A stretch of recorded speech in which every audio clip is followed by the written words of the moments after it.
Hello friends, मैं आपके लिए नया प्रैक्टिस सेट लेकर आई हूँ। तो चलिए शुरू करते हैं। जोशियारी से धरासू तक विद्युत परियोजना हेतु जल ले जाने के लिए निर्मित 16 किलोमीटर लंबी भूमिगत सुरंग स्थित है। तो यह आपकी है भागीरथी नदी पर। ये पीसीएस मीन्स 2006 में पूछा गया था। राज्य में दूसरे राज्यों या केंद्र द्वारा स्थापित जल विद्युत परियोजनाओं से रॉयल्टी के रूप में कितना विद्युत मिलता है? तो ये आपका मिलता है 12%। किसाऊ बांध उत्तराखंड के किस जनपद में स्थित है? तो किसाऊ बांध आपके देहरादून में स्थित है। भारत और किस अन्य देश के साथ महाकाली नदी की संधि है? तो ये भारत और नेपाल के साथ महाकाली नदी की संधि है। ये पीसीएस मेंस 2009 में पूछा गया था। उत्तराखंड अक्षय ऊर्जा विकास अभिकरण, जिसे हम क्या बोलते हैं? जिसे हम बोलते हैं उरेडा। इसका मुख्यालय कहाँ है? तो इसका मुख्यालय है आपका देहरादून में। टिहरी डैम विश्व का चौथा सबसे ऊंचा डैम है, जबकि एशिया का है कौन से नंबर का डैम है? तो एशिया का ये प्रथम नंबर का डैम है। कोटेश्वर बांध का निर्माण किस नदी पर किया जा रहा है? तो कोटेश्वर बांध का निर्माण आपके भागीरथी नदी पर किया जा रहा है। टिहरी परियोजना का 1000 मेगावाट का प्रथम चरण चालू किया गया। तो ये आपका कब किया गया था? ये आपका 2006 में चालू किया गया था और ये कनिष्ठ सहायक 2018 में पूछा गया था। टिहरी जलाशय स्वामी रामतीर्थ सागर का क्षेत्रफल कितना है? तो टिहरी डैम का दूसरा नाम क्या है? स्वामी रामतीर्थ सागर। और इसका आपका क्षेत्रफल, इसका आपका एरिया है 42 वर्ग किलोमीटर, 42 स्क्वायर किलोमीटर इसका एरिया है। राज्य ऊर्जा नीति के तहत कितने मेगावाट तक के परियोजनाओं को लघु परियोजना श्रेणी में रखा गया है? तो यह आपके 25 मेगावाट तक के जितने भी डैम आते हैं उन सभी को आपके लघु परियोजना श्रेणी में रखा गया है। नेक्स्ट क्वेश्चन है, राज्य स्तरीय ऊर्जा पार्क स्थित है? तो राज्य स्तरीय ऊर्जा पार्क आपका स्थित है देहरादून में। ये गन्ना पर्यवेक्षक 2016 में पूछा गया था। नानक सागर किस जनपद में है? तो नानक सागर आपका उधम सिंह नगर में है। निम्नलिखित में से कौन सा एक सुमेलित नहीं है? इसमें से आपको बताना है कि इनमें से 3 सुमेलित हैं और एक सुमेलित नहीं है। लोहारी नागपाला परियोजना, यह आपका उत्तरकाशी में आता है। मनेरी भाली परियोजना, ये भी आपका उत्तरकाशी में आता है। सप्तेश्वर परियोजना, यह आपका पिथौरागढ़ में आता है। जबकि विष्णु प्रयाग परियोजना आपका रुद्रप्रयाग में नहीं आता है। तो विष्णु प्रयाग परियोजना आपकी कहाँ आती है? ये आपकी चमोली में आती है, ये आपकी रुद्रप्रयाग में नहीं है। और चमोली में किस नदी पर आती है? ये आती है आपकी अलकनंदा नदी पर। ये आपकी अलकनंदा नदी पर आती है। चलिए आगे बढ़ते हैं। टिहरी परियोजना में सहयोग हेतु रूस से समझौता हुआ था। तो रूस से आपका समझौता कब हुआ था? वो हुआ था आपका 1986 में।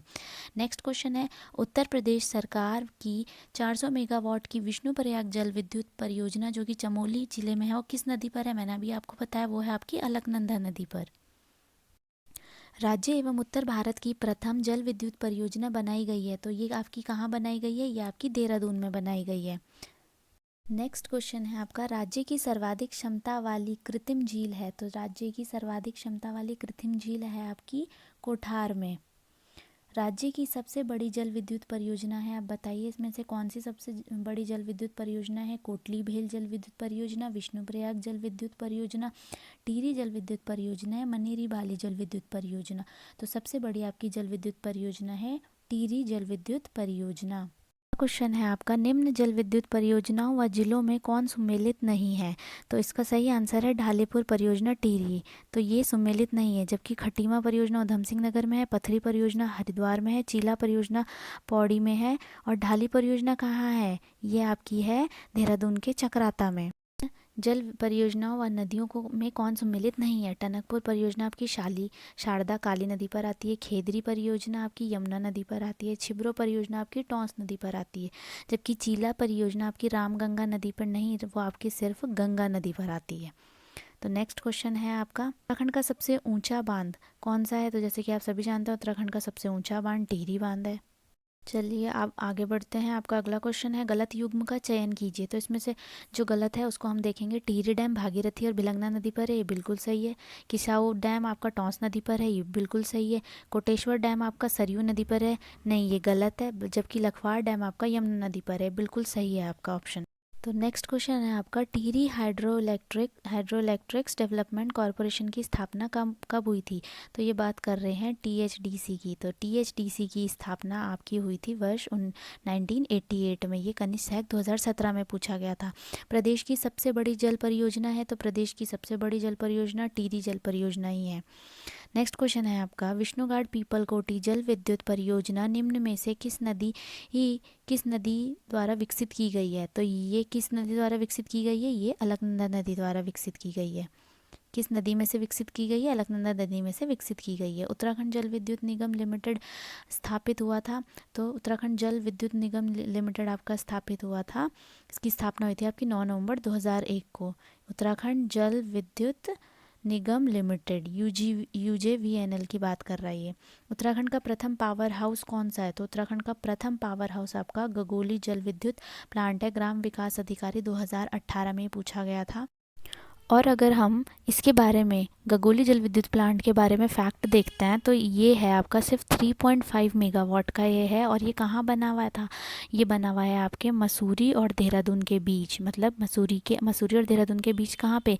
क्यारकुली और भट्टा गांव के बीच ही ये बना हुआ है। और इस परियोजना की जो शुरुआत हो गई थी वो आपकी शुरू हो चुकी थी, वो आपकी हुई थी मई 1909 में इसकी शुरू हो गई थी। तो यह क्या है हमारा? ये उत्तराखंड का प्रथम पावर हाउस है। यह उत्तर भारत का प्रथम विद्युत संयंत्र प्लांट है ये एक। तो हैं जैसे कि अब हम बात करते हैं पिटकुल की। ये है आपका power transmission corporation of Uttarakhand limited. इसका गठन कब हुआ था? इसका गठन हुआ था आपका जून 2004 में इसका आपका गठन हुआ था। और ये इसलिए बनाई गई थी कि जितनी भी राज्य की बिजली ट्रांसमिशन थी उनकी ज़रूरतों को पूरा करने के लिए इसे बनाया गया था। अब हम और फैक्ट देख लेते हैं। क्यों की जाती है स्थापना? इसकी स्थापना इसलिए की जाती है, जितनी भी आपकी होम सोलर लाइट्स होती हैं, स्ट्रीट लाइट्स होती हैं, ये सोलर लालटेन होती है, उनकी मदद से जो दुर्गम गांव हैं उनमें रोशनी पहुंचाने का ये कार्य करता है। और दूसरी बात अगर हम देखें तो उरेडा द्वारा सिर्फ 1-2 मेगावाट तक की जल विद्युत परियोजना का भी निर्माण किया जाता है। ये सिर्फ 1-2 मेगावाट की जल विद्युत परियोजना का निर्माण करने में मदद करता है।